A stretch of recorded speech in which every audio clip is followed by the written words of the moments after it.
연방정부가 화이자 백신 800만 회분을 추가 공급하기로 했다고 발표했습니다.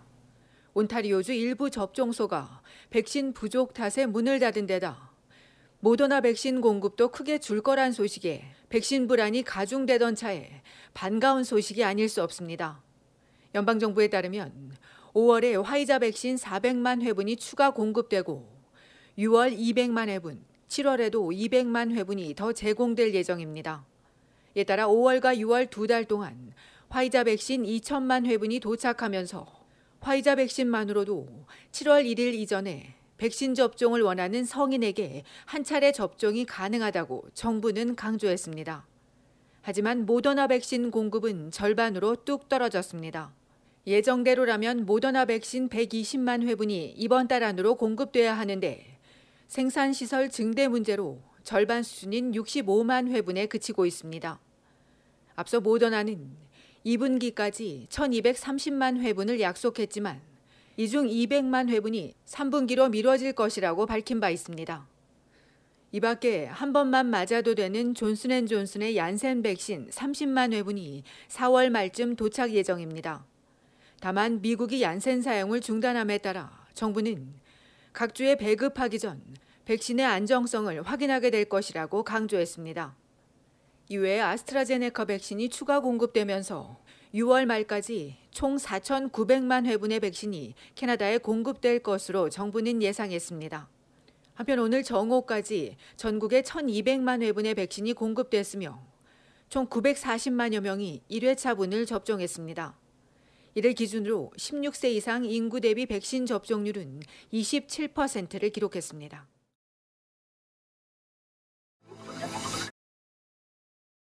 온타리오주의 코로나19 하루 신규 확진자 수가 18,000명에 이를 수 있다는 경고가 나왔습니다. 온주 당국은 지금 같은 추세라면 5월 말 하루 환자 수가 18,000명으로 급증하고 방역 규제를 더 강화해도 하루 10,000명씩 쏟아질 수 있다는 예측이 나왔습니다.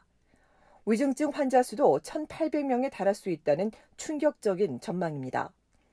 2주 전 발표에서 가장 바람직한 예측에 따르면 4월 중순엔 하루 3,000명, 4월 말엔 2,000명대였습니다. 그런데 15일인 어제 하루 환자 수가 역대 가장 많은 4,700명을 넘어선 겁니다.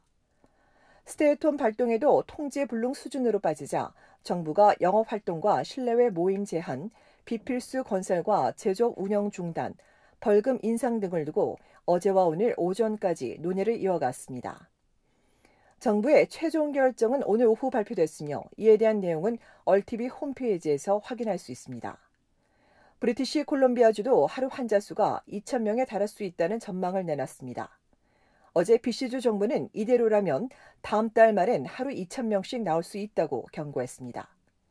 BC주 당국은 추가 방역 조치는 언급하지 않았으나 봄방학 이후 변이 바이러스가 빠르게 확산했다며 타인과의 접촉을 최소화해야 한다고 다시 한번 강조했습니다.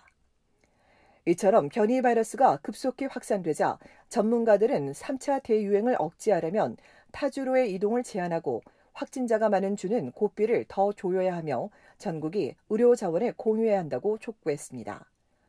이런 가운데 캐나다 의학협회가 확진자가 많은 주에 백신을 우선 배급해야 한다고 주장해 향후 논란이 예상됩니다.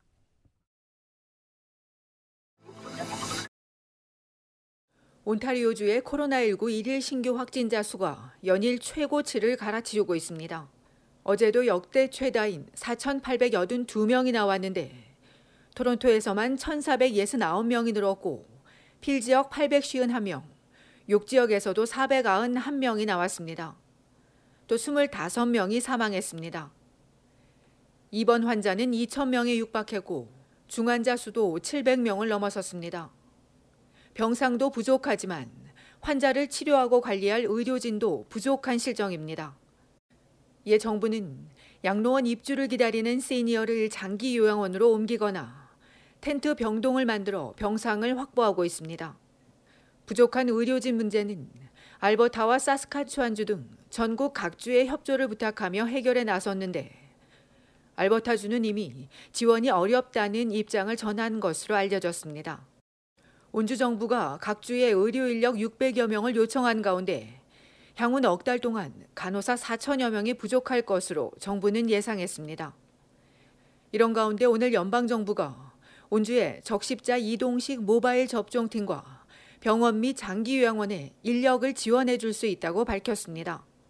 그런데 이와 관련해 온주 정부가 연방에는 인력 지원보다 백신 공급이 우선이라고 전한 것으로 알려지면서 온주의 정확한 입장에 대한 확인이 필요해 보입니다.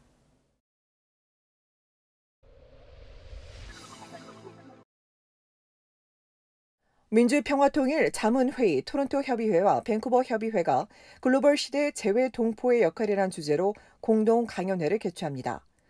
토론토 시간으로 오는 화요일 20일 저녁 8시 30분, 밴쿠버 시간으로 오후 5시 30분 화상회의로 진행되며 김성곤 재외동포재단 이사장이 평화 공공외교를 중심으로 강연해줄 예정입니다.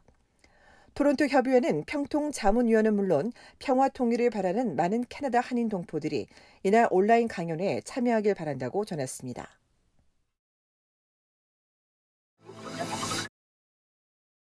온타리오주 놀스역 서쪽에서 덤프 트럭이 행인을 치어 숨지게 하는 사고가 발생했습니다. 어제 낮 3시 30분쯤 핀치 애비뉴 웨스트와 센티널 로드에 있는 LRT 공사장 인근에서 행인 한 명이 덤프 트럭에 깔려 그 자리에서 숨졌습니다.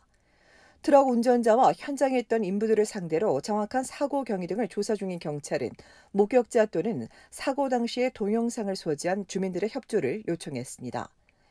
2019년 이후 행인이나 사이클리스트가 공사장 덤프트럭이나 쓰레기 트럭 등 대형 트럭에 치여 숨지는 사고가 잇따르면서 안전사고에 대한 우려가 커지고 있습니다.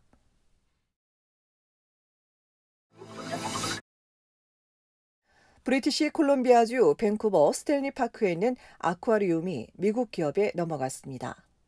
밴쿠버 아쿠아리움 측은 지속된 경영난에 이어 코로나 사태로 인해 더 이상 운영 자금을 조달할 수 없게 되자 문을 닫는 대신 수족관 소유권을 오션 와이즈 보호협회에서 미국 테마공원 전문 운영업체인 허쉬앤드 엔터프라이즈로 이전하고 아쿠아리움을 계속 운영하기로 했습니다.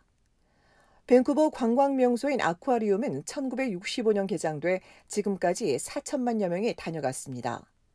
한편 허쉬앤드 엔터프라이즈는 매출의 1%를 협회에 기부 형식으로 제공하기로 했습니다.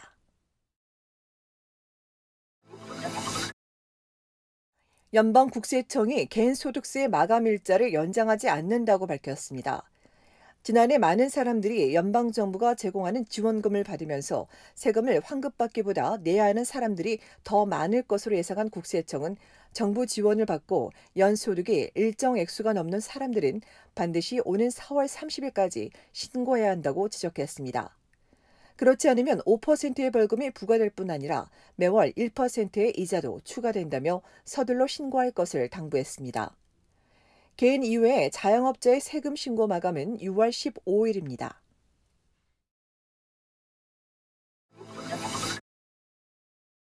연방 자유당 의원 화상회의에서 벌거벗은 모습으로 노출된 장면이 공개됐습니다.